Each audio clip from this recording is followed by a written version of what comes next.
Guys welcome back to my channel. দেখো next video নিয়ে তোমাদের সামনে আমরা চলে এসেছি। আর আমি রেডি হয়ে গেছি, আমার যাও রেডি হয়ে গেছে। দেখো আমরা যাব আমাদের হবু জায়ের বাড়ি নেমন্তন্ন খেতে। তো মা বাবা যাবে না, মা বাবা যাবে পরে, এখন মা বাবারা যাবে না।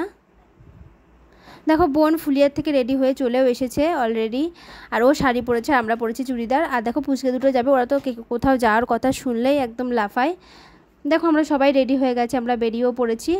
আর সামনে ছিলাম আমরা, তার পেছনে ছিল আমার ননদ নন্দাই, আর তার পেছনে ছিল আমার ছোট যা আর ছোট দেওর। দেখো খুব বেরিয়ে পড়েছে, কিন্তু খুব রোদের তাপ ছিল, কিন্তু আমরা সবাই গাড়িতে আনন্দ করতে করতেই গেছি। দেখো বোন ওইখান থেকে মিষ্টি নিয়ে এসছে, তা আমি রাস্তায় দাঁড়িয়ে একটা 7 আপ নিয়ে নিলাম।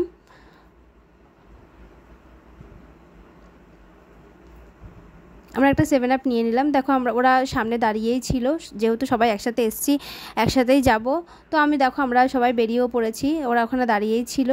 দেখো আমরা বেরিয়ে পড়েছি। আর ওদের বাড়িটা ছিল বাগাসটা, লক্ষ্মীনাথপুর একদম ভেতরে। জিজ্ঞাসা করে করে ফোন করে করে আমরা ঠিক পৌঁছে গেছি।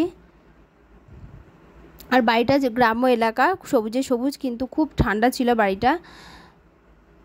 দেখো প্রথমে চলে গেছে আমার ননদ নন্দাই, তারপরে আমার ছোট দেওর, আর পেছনে ছিলাম আমরা।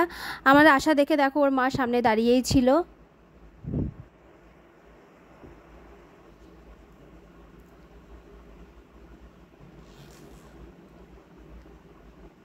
দেখো ওর মা সামনে দাঁড়িয়েই ছিল।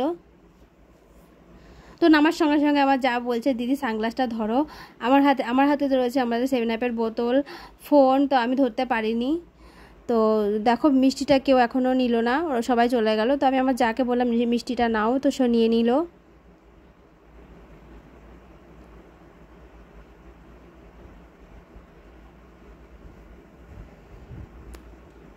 দেখো আমি অলরেডি চলে এসেছি, কিন্তু বাড়িটা খুব সুন্দর ঠান্ডা ছিল।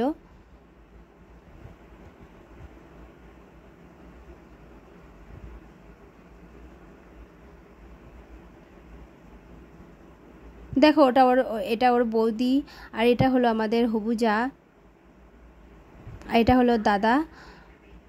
আমরা ঘরেই